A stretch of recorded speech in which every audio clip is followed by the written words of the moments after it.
Hello, everybody. Happy Thursday. Very, very, very excited for today. It's a day of firsts. There are quite a few. Oops, I messed up my camera. You don't need to see me today, though, because it's a day of firsts. We have a first time case discussant who I will introduce momentarily, and a first time case presenter who I will also introduce momentarily. But despite their very evident and understandable nerves, gotta introduce first our scribe, the people who are making this happen. So Julia, thank you again for jumping in the scribe seat. You want to say hello to the lovely people who are joining us here? Sure. Hello, everybody. I'm very excited, especially for Sawsan and doing the discussion for her very first time, and I'm very, very, very convinced that she will do great. Good to see you all. Amazing, Julia. You got your exercise hoodie on, you got your bike in the background, and you got your VMR going. Hopefully, it's a good day.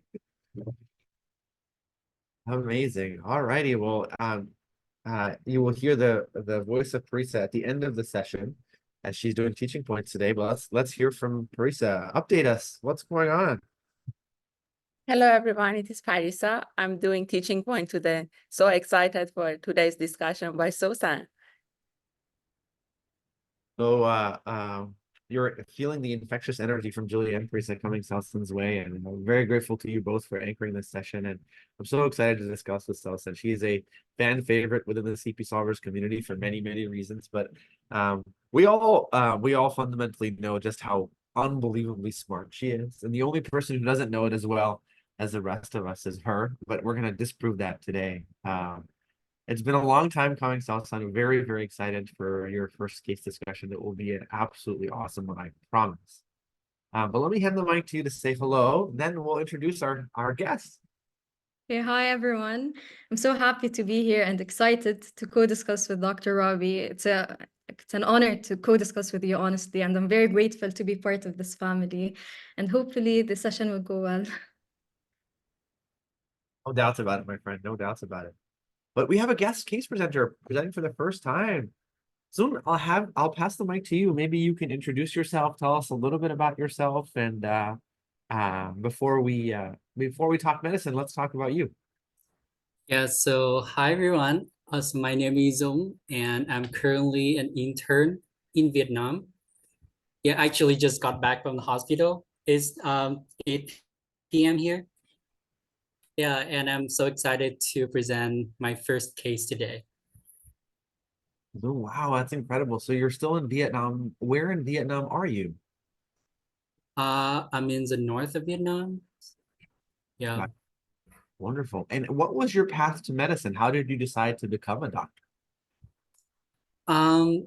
It's sort of it's quite complicated. Yeah. It's sort of life sort of brought me there in many ways. I see. Yes. So first I wanted to like learn some business thing. Oh. And then it actually then I was then diagnosed with a ankylosing spondylitis when I was in 11th grade.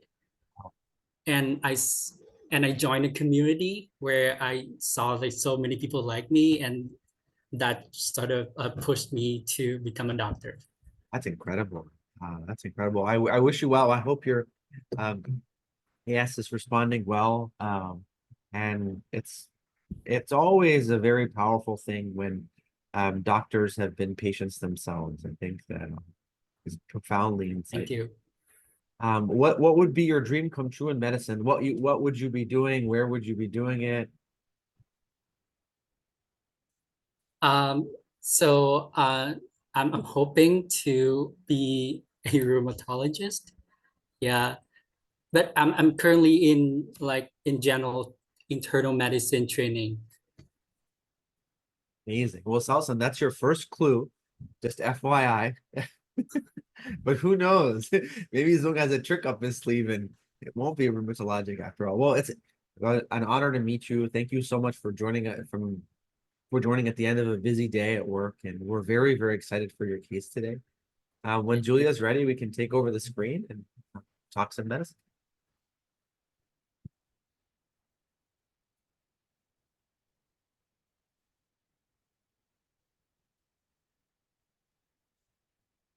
All right, so we're ready for your first aliquot. Yeah, I'm gonna get started. So today we have a 72-year-old female presented to hospital with altered mental status. I think I'm gonna jump right in the HBI. Yeah, so 10 days prior to admission, the patient experienced a left-hand cramping, nausea, but no vomiting and dizziness. She was then diagnosed with some vestibular disorder at a clinic nearby and then got prescribed with mirtazapine and piracetam. The symptoms improved within 2 days. However, her mental status worsened the next 3 days. 5 days prior to admission, her son couldn't wake her up and then got her admitted to a primary hospital. She was treated, she was in the primary hospital, she was diagnosed and treated with some electrolyte derangement, as the family member said. And then she regained consciousness after about 8 hours. She felt thirsty during that day. However, the next day she got dysarthria and altered mental status again. I'm gonna stop there. Interesting. Hassan's a very complicated story. And I'm curious, since it's a little bit unclear what the core issue is, I'm curious what is your mind uploaded so far about this case? What have you grasped in terms of the case details?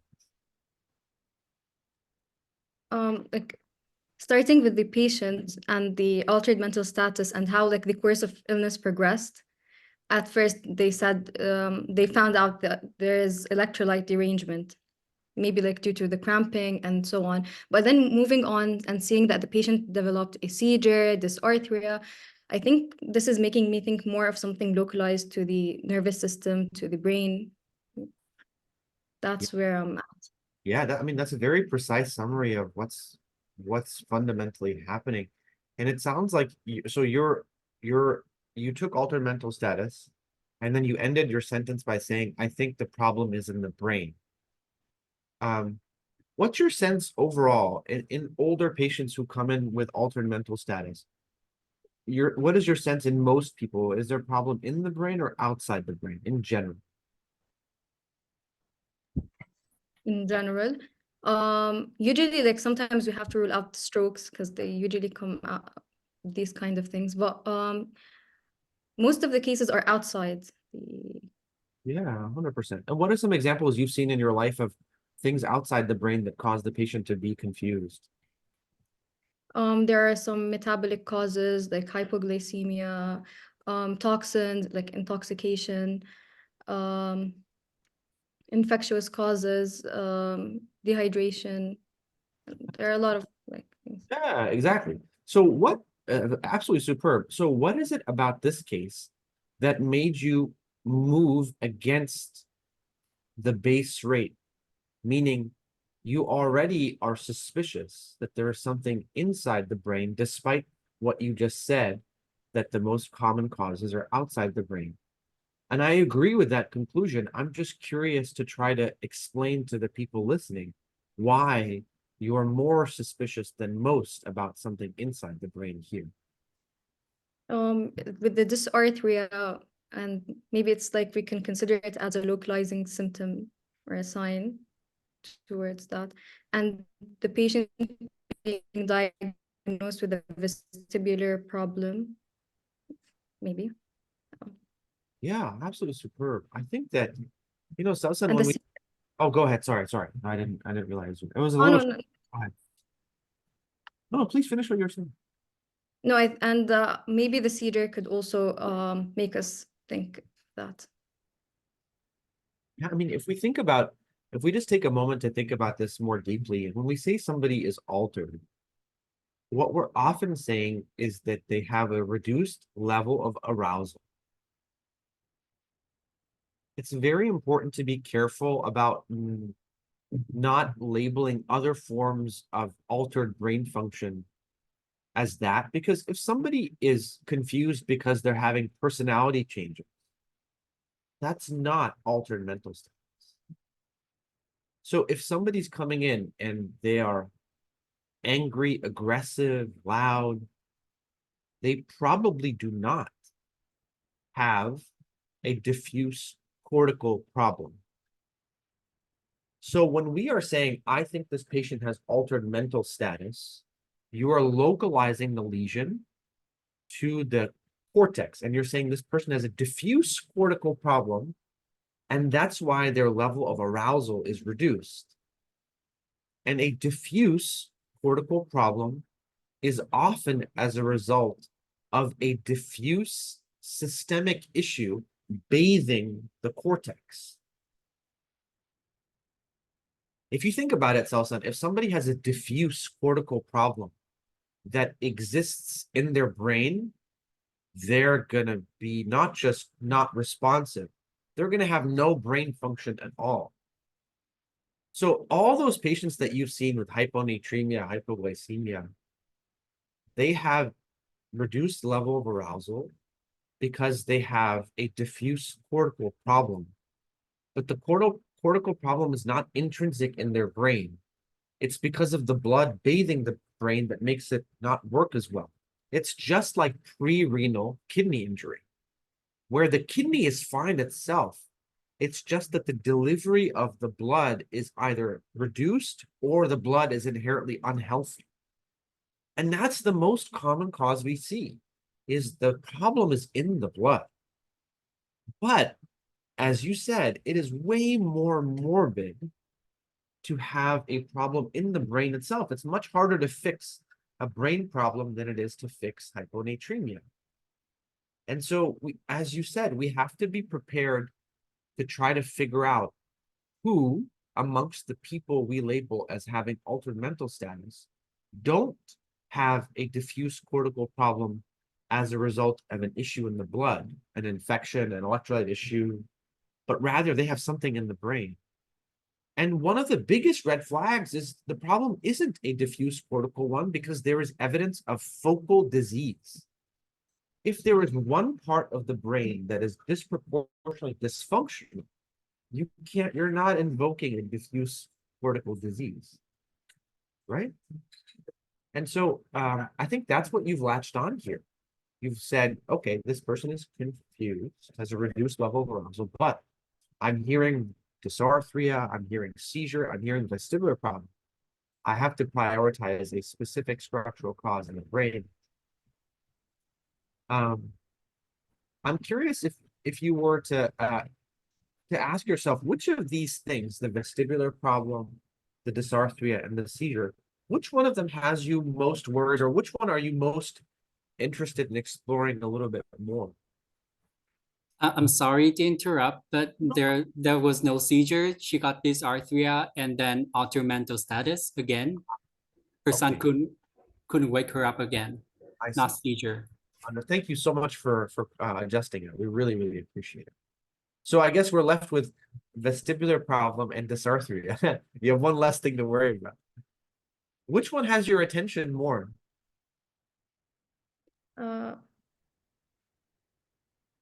Or is it actually a tie? I mean, whatever you're authentically feeling, I would just love for you to express that. Is it hard to lean on one or the other? Which one is grabbing your attention if they're both? I think that this, for me, I think it's the dysarthria, but I want to explore it more. Like, is Yeah. it dysarthria, or is it just because the patient was confused and she's not able to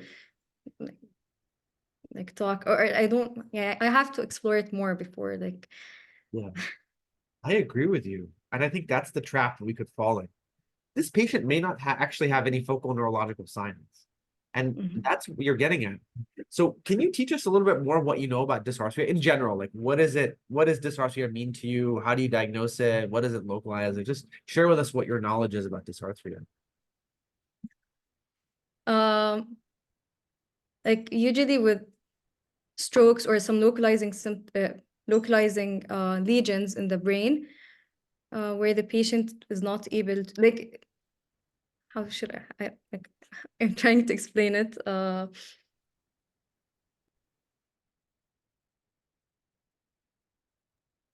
Like, I think it's yeah, it's hard to explain it by itself, honestly. It's probably best explained when you put it next to its cousin, aphasia. So if you were to try to say what is the difference between dysarthria and aphasia, both of them are problems with how a patient is expressing themselves verbally. So there's a speech issue. And speech issues come in two simple flavors, dysarthria or aphasia. So if you were trying to explain how you think of the difference between a speech issue that is dysarthria versus a speech issue that is aphasia, what is your understanding of that? can you repeat the question again? Sorry. No problem at all. I think if you were to sort of simply say that dysarthria is a problem with speech, Mhm. a problem with how the patient is talking. And the main mimic of dysarthria is aphasia. Mhm. You're trying to really say or express your understanding of dysarthria, it can be helpful to compare it to aphasia. So how do you do dysarthria and aphasia different? What do they mean to you? Like dysarthria with the way how the person or the patient is trying to talk or like produce the words. And yeah, Aphasia with like there are different types of aphasia, whether it's with the comprehension or like is the patient able to how do I say it? Like there's the Broca's and Wernicke's area. Okay, I'm really bad at neuro right now, but not at all. Can I give you a cheat sheet? Mhm. But don't tell Aaron I said this, okay? Because he'll be very mad at me. Because I, like you, struggle with it a lot. And I need an analogy to make it simple. Otherwise, it doesn't stick. So when I'm seeing that somebody's having a speech issue, my mind puts on subtitles. And I love watching shows with subtitles.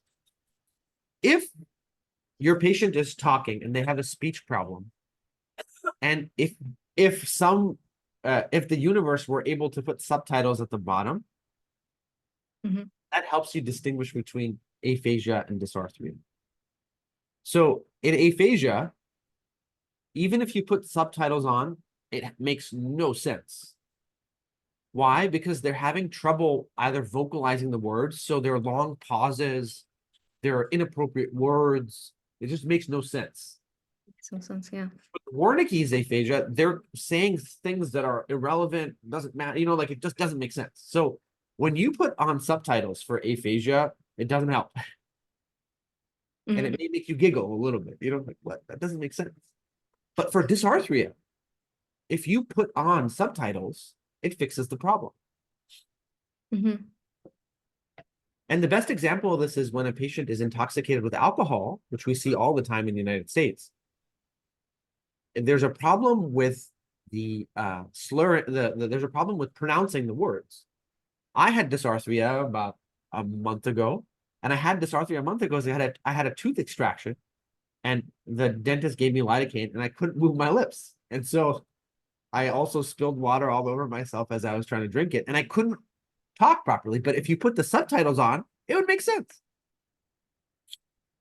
So I think your skepticism about what this means is very well warranted, because dysarthria and aphasia have very different localizing values.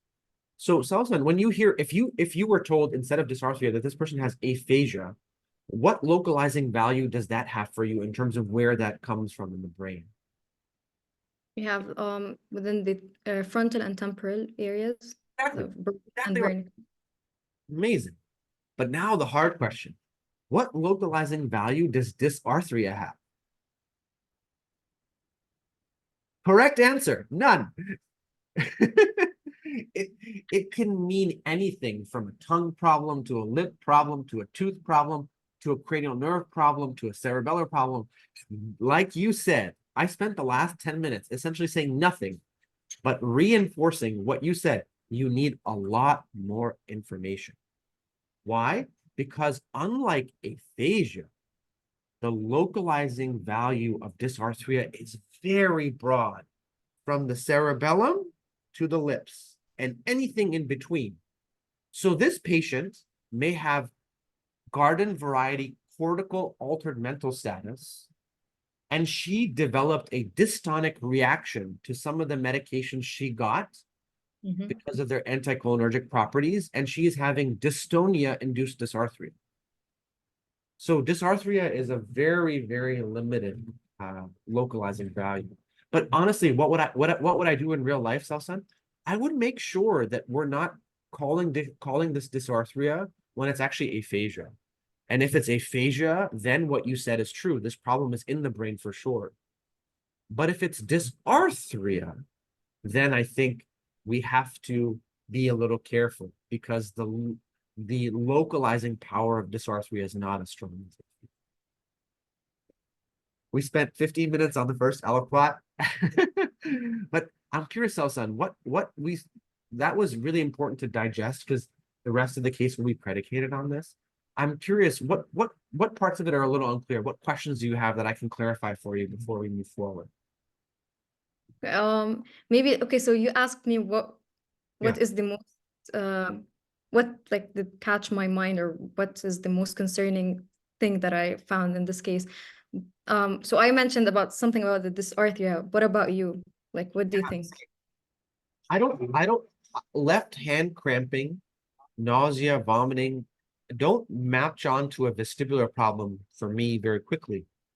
So where am I at? I am where you are, which is I need to lay eyes on this patient and use my eyes to figure out what's going on. Because the information that I'm getting from my ears, from the history, is not.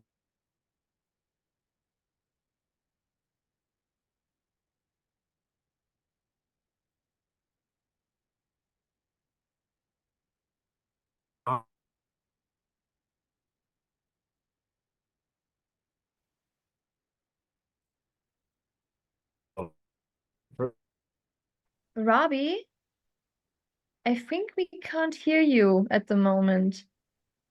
Oh, I think I got frozen, guys. Can you guys hear me okay now? Or Yeah, Yeah, it no. worked. all right. I got Shayma's voice woke up my computer. Thank you, Shayma. Yeah, so I'm Sawsan, I think you need to look at this patient. Mhm. Is very, very tricky. And I think we just explained why it's tricky. Dysarthria does not localize to the brain. So don't be prematurely locked into a brain problem yet.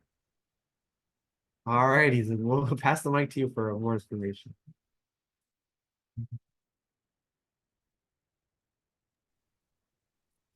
Yeah, so I think I'm gonna continue the case. So she has a past medical history of long-term hypertension and type 2 diabetes, and medication she's currently on about hypertension. She's currently on codilovan, which consists of valsartan and hydrochlorothiazide. For her diabetes, she's currently treated with metformin and glucoside. No family history, social history. She just traveled to China a month ago and has a cat. She doesn't no alcohol, no tobacco, and no allergy history.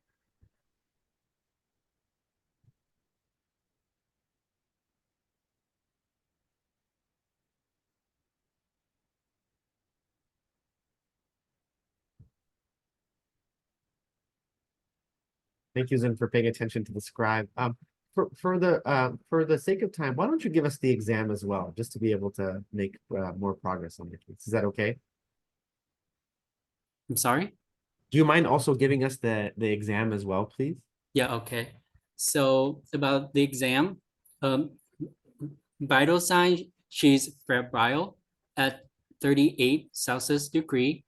Heart rate is 110.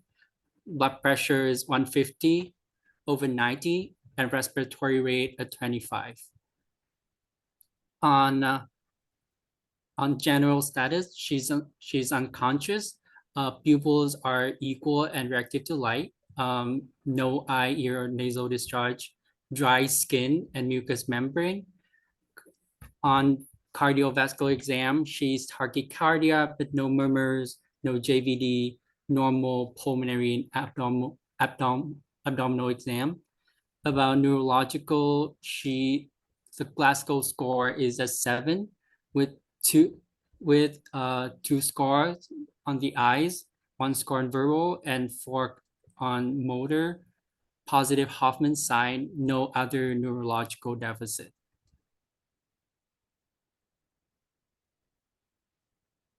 Also, I noticed you did this when a certain number came up, namely the temperature. What happened? Yeah, I did not expect the exam to be like this. But there is like signs of maybe an inflammatory process that's going on, a systemic process maybe with the fever, heart rate, and especially the respiratory rate being 25. And her Glasgow coma scale is quite concerning that it's 7. And I think and with the positive Hoffman sign, like if I remember correctly, Hoffman sign is seen with upper motor neuron lesions, if I'm remembering correctly. I think the patient needs to be on a ventilator for now, or like to maintain her airways, which is very important, and to localize to look for the source of the infection or the inflammation that's causing the problem. I think what else? Maybe I would, with the dry skin,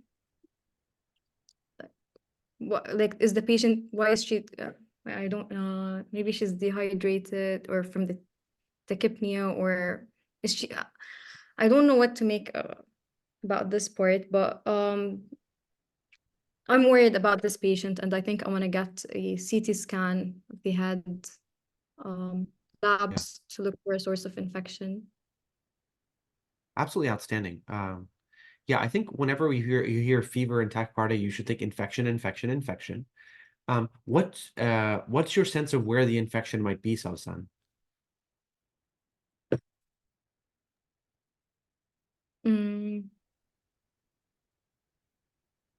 Like either in the brain. Yeah.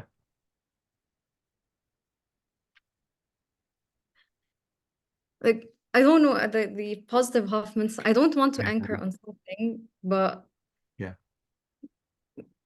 But with like the exam doesn't show any other Right. signs or symptoms, but I don't know if we can rule out other things. Yeah. Just the exam.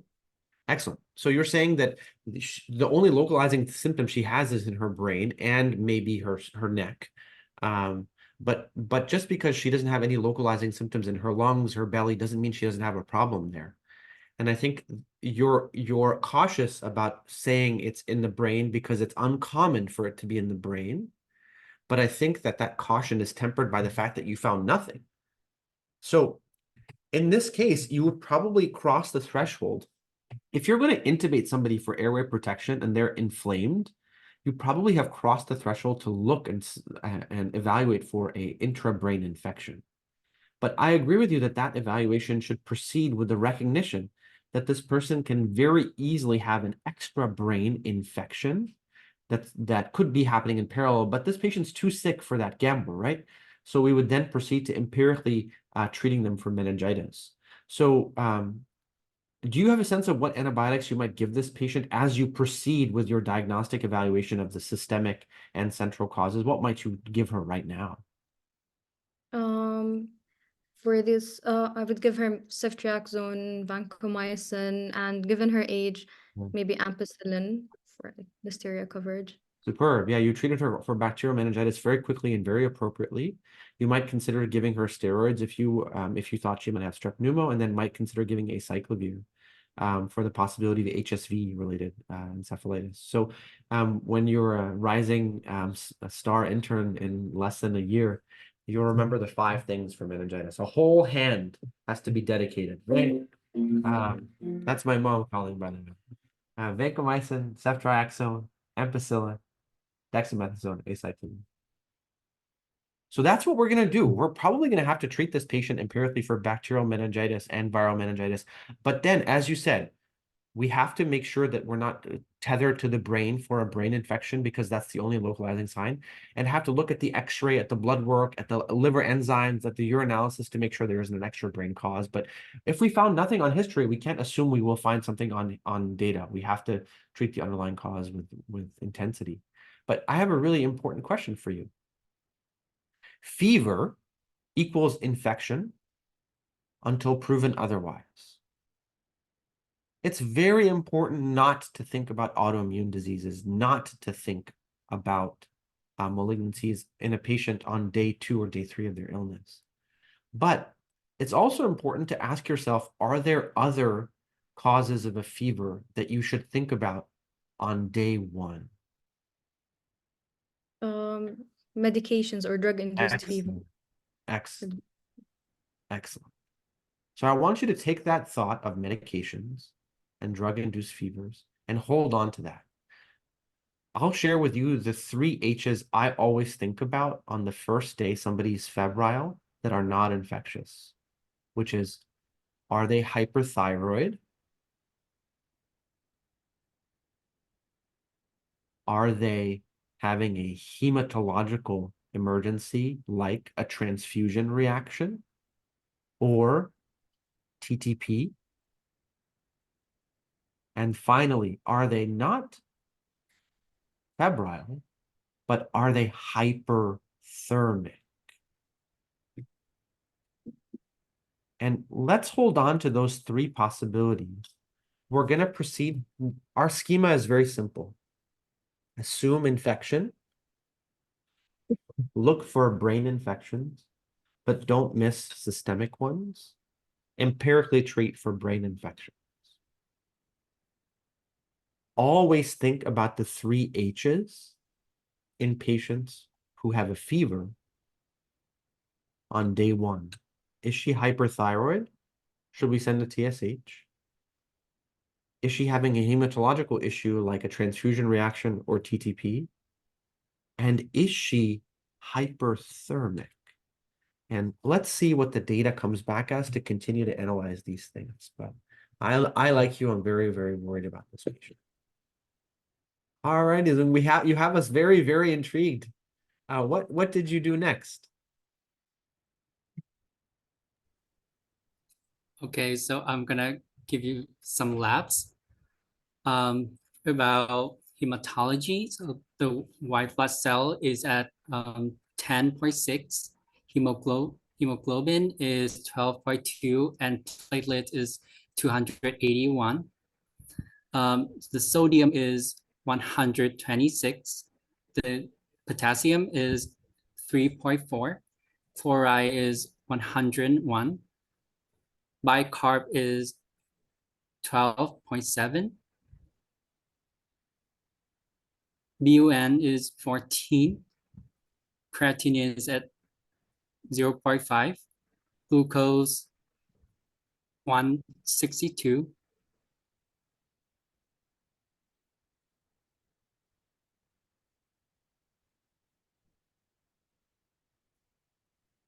And we have some blood gas with pH at 7.46.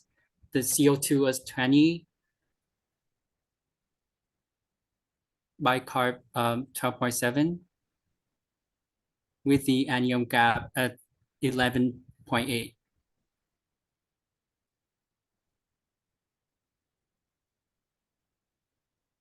Yeah, I think I'm going to stop there. So I just want to commend you. The way you're presenting this case is really allowing us to get so much learning out of it, and masterful presentation. I think the labs and the exam are very, very interesting together. So, Sawsan, what were you expecting the white count to be with the hypothesis of a really bad infection, meningitis, or what did you think was happening? I thought it would be higher, Yeah. maybe. Yeah, right. What did you think overall of these labs? What impression are you left with?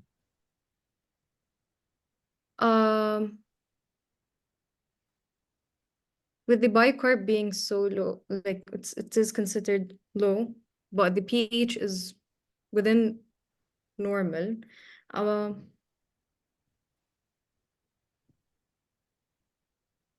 But they're not like the sodium being low, is it due to pain and like an underlying infection that is causing the low sodium? I think I don't like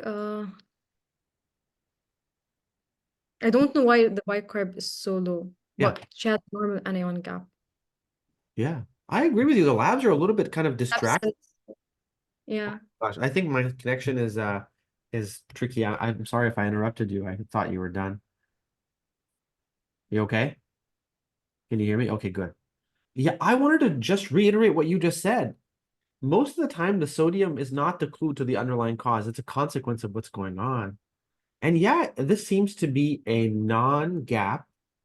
Actually, it's not even an acidosis, right? The pH is high. And so the patient doesn't even have an acidosis, right? Think about that. They have they seem to have high pH and a low CO2.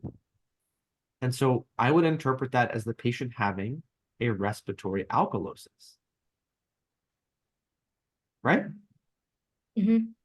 Isn't it so tempting? You always are so tempted to start with the bicarb, but that's why it's such a great example. Always start with the pH. The pH is high and the CO2 is low. So the patient has a respiratory alkalosis. Would this make you think more of a pulmonary problem? Is it like, do you localize the problem to the chest or to the brain, causing like or what does it make for you? Because honestly, I'm a bit confused, like what to make of this. This case is very, very confusing, which is why we're let's just be honest. Sawsan, you and I are having to work very hard in this case. There's no smooth way. And there's no smooth way because how this person presented was the sequence of events was very unusual. She had a little bit of cramping in her hand, some nausea, and now she's obtunded with a fever. And then she's obtunded with a fever and has a normal white count. There's something that is not adding up here. And so I just want to vocalize that out loud. So did I expect us to find a respiratory alkalosis? No. But I think you're absolutely precise in how you think about respiratory alkalosis, which is it a lung problem? And you're trying to hyperventilate to compensate for a pulmonary problem like asthma or pulmonary embolism. But here the patient has no pulmonary findings. The lungs are completely clear. She has mild tachypnea, but that tachypnea isn't because of a lung problem that I can see. And so if a primary respiratory alkalosis is not from a lung problem, it is important to make sure it's not from a substance. And so what are the substances that can cause a respiratory alkalosis? Hyperthyroidism, salicylates, and ammonia, hyperammonemia. And we should definitely get a thyroid at this point. It was on our checklist earlier. There's no reason to suspect why she would be hyperammonemic, but we should probably get a salicylates at this point too. But if those don't explain what's going on, then I would go back to saying, maybe this is her brain, and maybe she has respiratory alkalosis because of the problem in her brain. But we don't know what the problem in her brain is. So that's where the tension is. So I think these labs actually don't help you make a tremendous amount of progress. And you're kind of stuck saying, wait, our original schema was infection, brain, or extra brain versus the 3 H's. Hyperthyroid, we're going to check now. Heme, there's no signature of TTP here. And so the final H is hyperthermia. So let's pause there for a moment. So Sawsan, this is actually a very advanced topic that I only learned maybe in my senior year of residency, but I would love to understand what your knowledge is of the difference between hyperthermia and fever. Do you have a sense of what that is? It has something to do with the set point in the brain, if it's Exactly. yeah. But I don't know how to explain it exactly, but one of them has the set point elevated and changed, and one is just and how the body I Yeah. remember also Prof. Rez has had a video on it, but I Yeah. forgot. Yeah, I remember there's a video. Now I have a secret to keep from Aaron, and you have a secret to keep from Prof. Rez. So we're both guilty on this video. Um, hyperthermia means that you are not in control of your body temperature. A fever means your hypothalamus is choosing to increase your body temperature temporarily because of inflammation. Inflammation causes cytokines, causes the hypothalamus to remain in control and say, I'm going to make you febrile for a few hours, and then you're going to defervesce. So a fever means there's something wrong, not with the temperature, but with the body having inflammation. Hyperthermia means the hypothalamus is not in control, and you are generating more heat than you can dissipate. What's the easiest way to get hyperthermia? Go outside at 2 p.m. in Jordan in the summer without any water and stay there for 3 hours. You will get hyperthermic. Guaranteed. Because there's too much heat exposure and your ability to dissipate it is very limited. So we classify hyperthermia as a forced temperature elevation as a result of the impaired dissipation of heat in relation to generation. And we classify hyperthermia depending on whether it's exposure related or not. So if this is hyperthermia, it's not exposure related. It's not, this person not need, it's spontaneous hyperthermia. So why, Sawsan, would somebody, without being exposed to heat, all of a sudden make a lot of heat or not clear it? Any sense of why that would be the case? Why would you make a lot more heat or not be able to clear it? What needs to happen?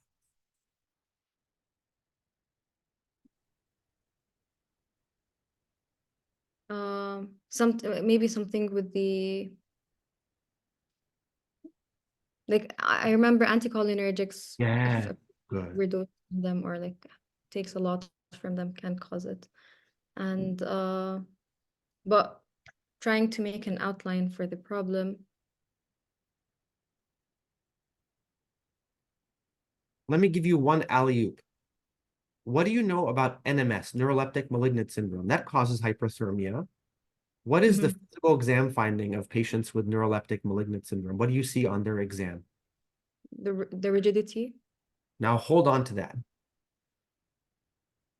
Hyperthermia that is spontaneous develops from either pathologic sustained muscle contraction. It's as if you are having a massive workout at rest, and your muscles are consuming and creating so much heat like this. Serotonin syndrome, neuroleptic malignant syndrome, baclofen withdrawal. They cause your muscles to be so tense, it's as if you're doing a marathon in bed. And you make so much heat, you can't dissipate it. You know, at the end of a long run where you just need to get into the cold shower or like just dissipate the heat, that's what patients with NMS, they can't do that. The opposite mechanism is you cannot excrete the heat from your skin. And that's what you said already. So hyperthermia that is not exposure related is often a disease of muscle or of skin. And in most instances, that disease is a drug-induced disease. So we thought fever equals infection, but we haven't found robust inflammation on labs. And more importantly, How many patients, Sawsan, have you seen who have a fever, who have dry skin? Have you ever been febrile before, Sawsan? I was febrile for this past week, and my skin was the opposite of dry. Yes, you sweat, yeah. So it's not, no, we don't usually see them dry. You tell me somebody has fever and dry skin, I can localize the problem. What do you think the problem is?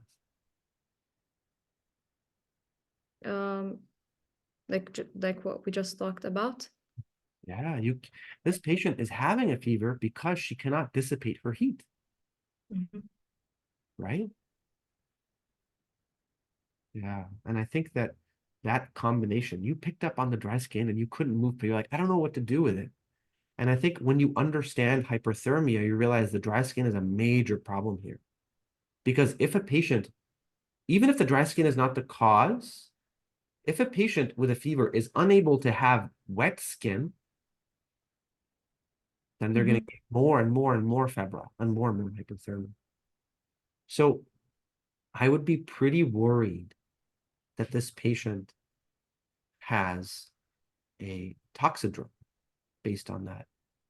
And so what toxidrome might you be suspicious of that causes fever, tachycardia, dry skin? What do you think about that? The first that comes to mind is the anticholinergics. Yeah, do you remember what she got for her medications for her cramping? Mirtazapine. And Zung, you mentioned another medication. She got mirtazapine, and what else did she get in the clinic? And piracetam. I'm not familiar with that medication. Can you say that again? Piracetam. That means. Would you know what that is? Yeah, I don't think I'm familiar with it.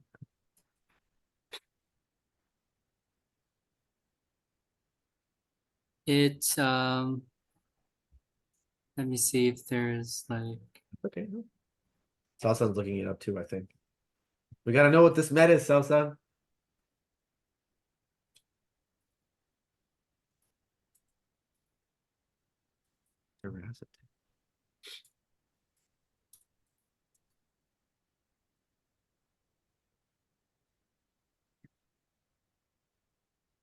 Paracetamol.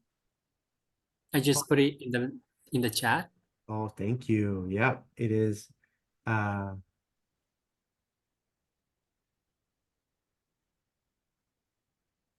Interesting. Okay. All right. Huh. Very, very interesting. So, Salsan, let's see what our friend has in store for us. But I would say that the labs are a notable negative, and it makes you revisit the exam and see the combination of fever and dry skin is not a good one, and it's going to be a setup for more and more fever. So, any questions about that distinction between fever and hyperthermia and what hyperthermia really means? No, I think you explained it very well. Awesome. All righty, let's see what Azun has in store for us. Okay, so she had normal thyroid function, and we did like another blood cast about 12 hours later, and the pH is 7.33, the CO2 is 12, the bicarb is 6.3, and the anion gap now is 19.7. The lactate is at 1. And the analysis, we have negative protein, negative leukocyte, and we have ketone at 7.8. The chest X-ray is normal, and we also did like a lumbar puncture since she has like, we couldn't find the source of cause of infection, and the lumbar puncture had, the results had 340 white blood cell with the neutrophils 94%. The glucose is 4.5 and protein is 0.42.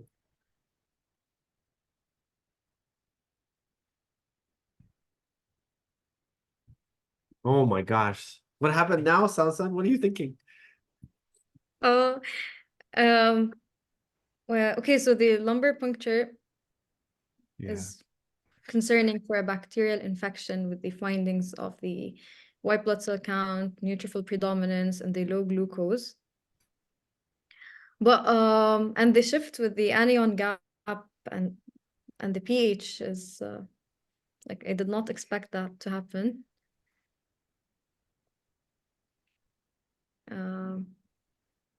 Did this patient get a CT scan or like a head CT or not yet? Okay, so she had a brain MRI Mhm. and is unremarkable.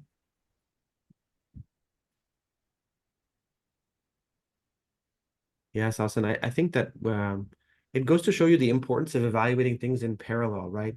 I mean, I think that there's nothing that would stop you in a patient who is febrile, who has such profound brain loss to evaluate for meningitis. And in fact, you had to empirically treat her. So hopefully you're getting this LP results with antibiotics already on board. And I agree with your interpretation. And somebody who has a neutrophilic predominant pleocytosis with a low glucose, this is bacterial meningitis until proven otherwise. And I think the only really important mimicker to keep in mind is tuberculosis, especially in Vietnam. So I think the culture data on the lumbar puncture will be very, very illuminating. But I think the question is, what about the gas? And I think that's where the interpreting the gas is really, really important, because she's having progressive respiratory alkalosis. Well, she's having a progressive anion gap acidosis and a stable respiratory alkalosis. And so I think it's actually pretty tough to interpret that. And I would say the only piece of advice I have is to get a salicylate level. Because you could easily see how that could be confounding this process, but it doesn't explain everything. And so a very, very humbling reminder for us all that even if you have a normal white count in a patient who's very, very confused, you have to get a lumbar puncture. So yeah, I think Sawsan, we probably have diagnosed meningitis here. And the question is that the only diagnosis, or does she have something else going on? What's your sense of that, some totality? Do you think that there's something else going on here, or that the acid-base abnormalities are related to the meningitis?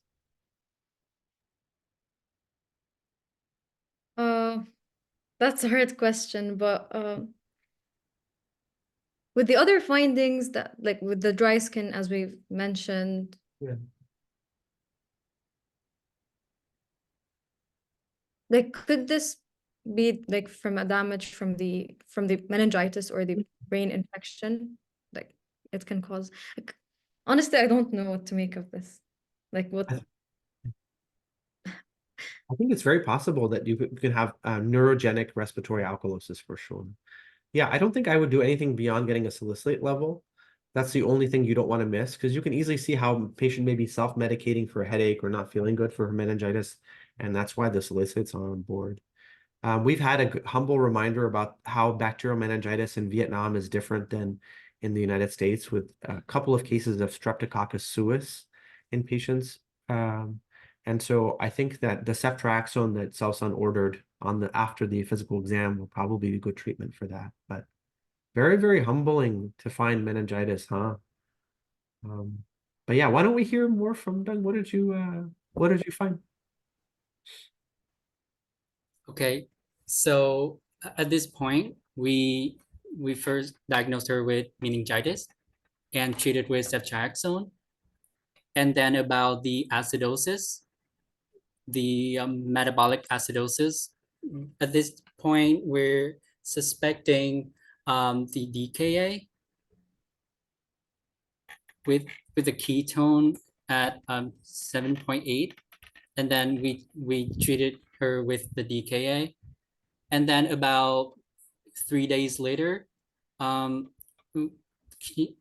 she had another lumbar puncture, and at this time the white blood cell is only 5, and normal glucose, normal protein, and her metabolic acidosis has resolved, but she's still unconscious.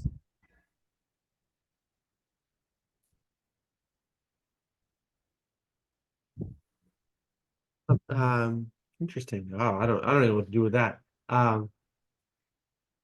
That's very, very tricky. Maybe for the sake of time, Zung, do you want to just take us to what you were thinking and what happened?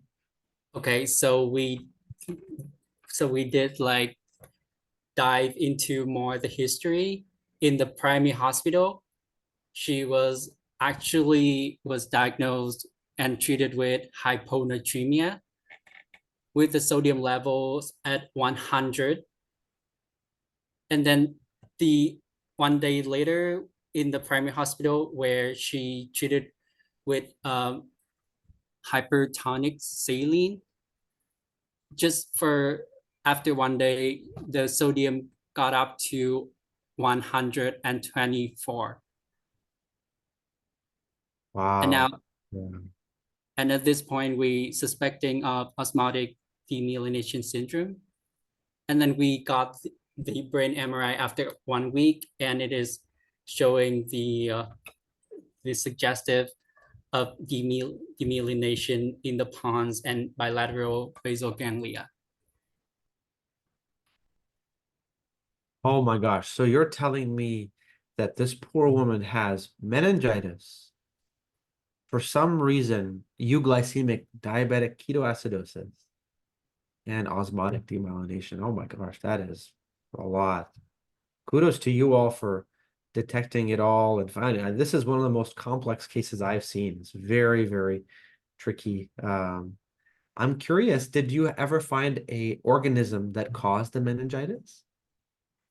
Yeah, we didn't find the I see. cause of meningitis. I see. Is that because she got treatment early on with antibiotics, or what? Did she get early antibiotics before the LP, or? Yes, she did get early antibiotics. Yeah, I see. Wow. I would love to get Salsa's reflections on this case. I think it's probably top 2 or 3 more complex cases we've had in the 5-year history of VMR. So welcome to your first ever case discussion. Yeah, what are your thoughts and reflections? Honestly, I'm humbled with the whole process and the diagnosis, and it keeps on, and every time, like in every VMR and every case is presented, it always like the take-home message is history is key, and having more information, especially with the patient having the hyponatremia and how she was managed and how it is like the leading cause for her being unconscious and comatose right now. So yeah, history is key. And there's a a lot of gaps in my knowledge that I need to learn, and it was a humbling experience, like, overall. And I think I need more time to reflect on it and how it went. Yeah, no, same. I think I'm it's hard to know how to share your reflections when it's almost impossible to know exactly what happened.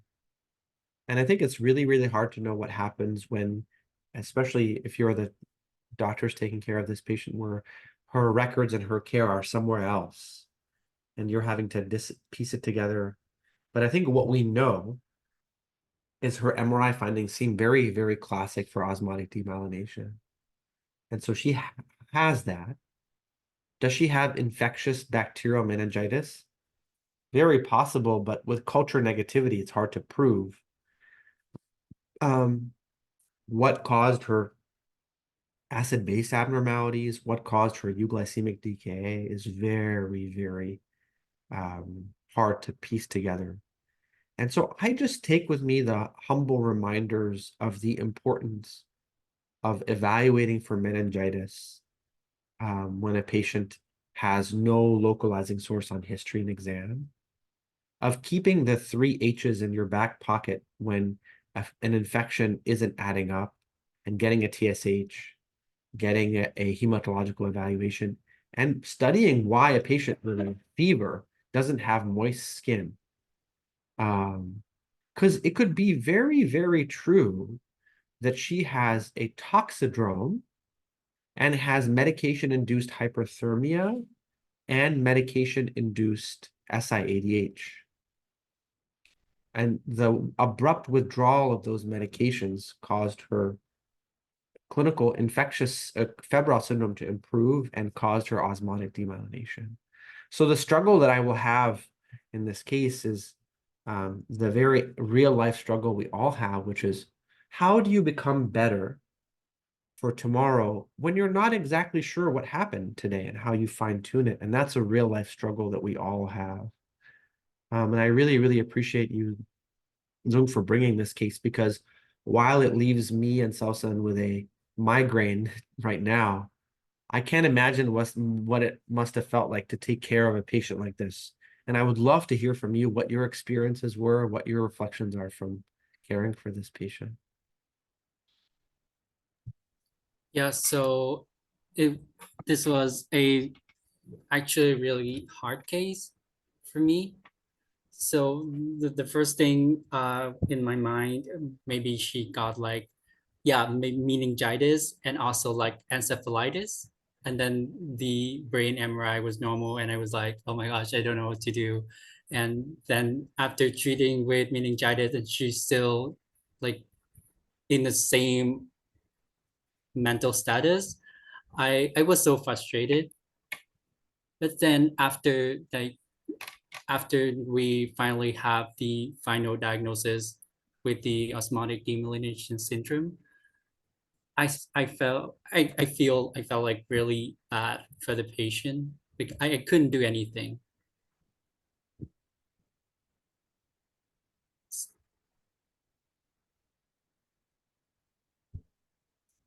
Yeah, no, I share that pain in this. I've only seen this once before, osmotic demyelination syndrome. It's not, thankfully, it's an exceedingly rare complication of that we see, and it's the pathophysiology of it is still being teased out and controversial. The vast majority of patients who have a rapid correction of their sodium do not develop this condition, and so it's even more unfortunate in this patient. But yeah, I will a lot to, as Sawsan said, I think I also need a lot more time to reflect on how to be better from this. But at the end of the day, I really appreciate both of you for the opportunity to discuss this case and try to get as much as we can out of it. And I certainly got a lot out of it, and really enjoyed sharing the seat with Sawsan and mumbling about dysarthria and osmotic demyelination in the same hour. And I really hope that we get to learn from you more.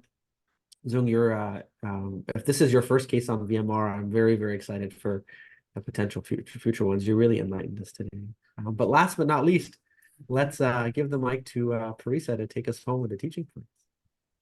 It was so humbling, Ken. Thank you so much for bringing this case, and Sawsan, it was amazing.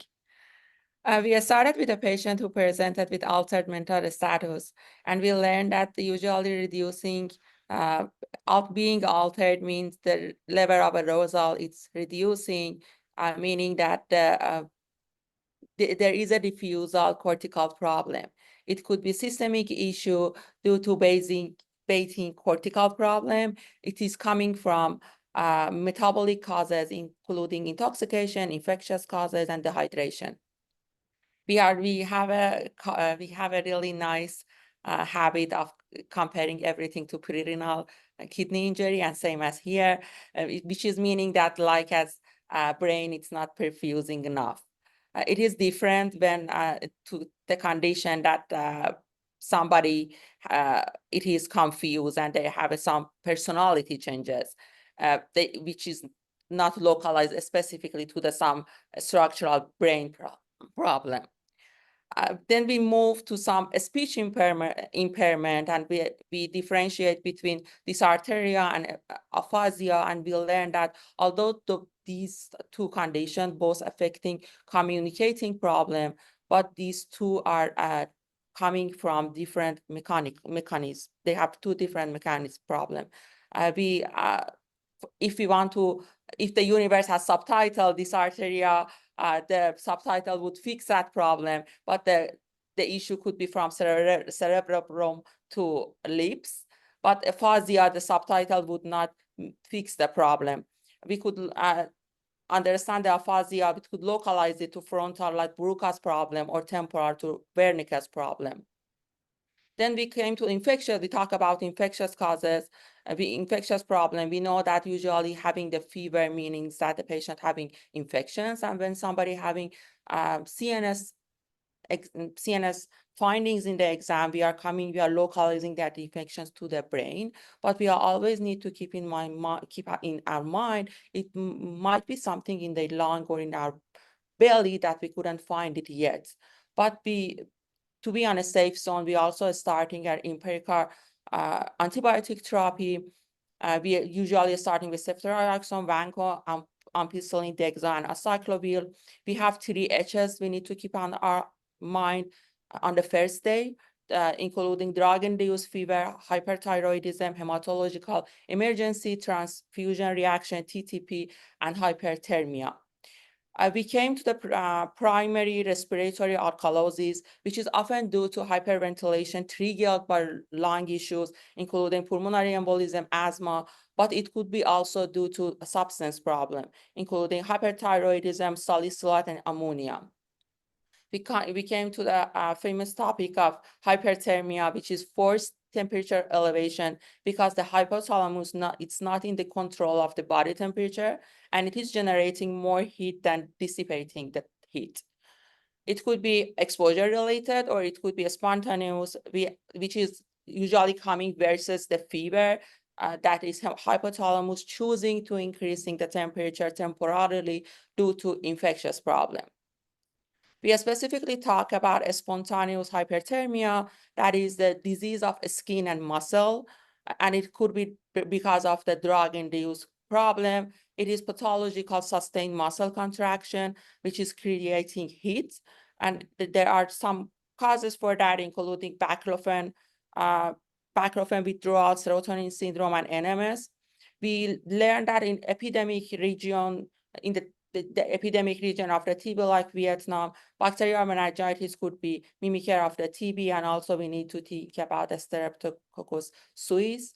We also learned that progression anion gap with a stable respiratory alkalosis, we need to think about salicylic acidosis. Very interesting case and amazing discussion. Thank you, everyone. Oh my God, Parisa, from dysarthria to hyperthermia to infection to meningitis to anion gap to, oh my gosh. This is the biggest gift that we could get today, all the way from Vietnam. Very, very grateful to you. For an amazing case. Thank you, Sawsan, for an awesome discussion. And Parisa for summarizing. I'll catch you guys later. Bye.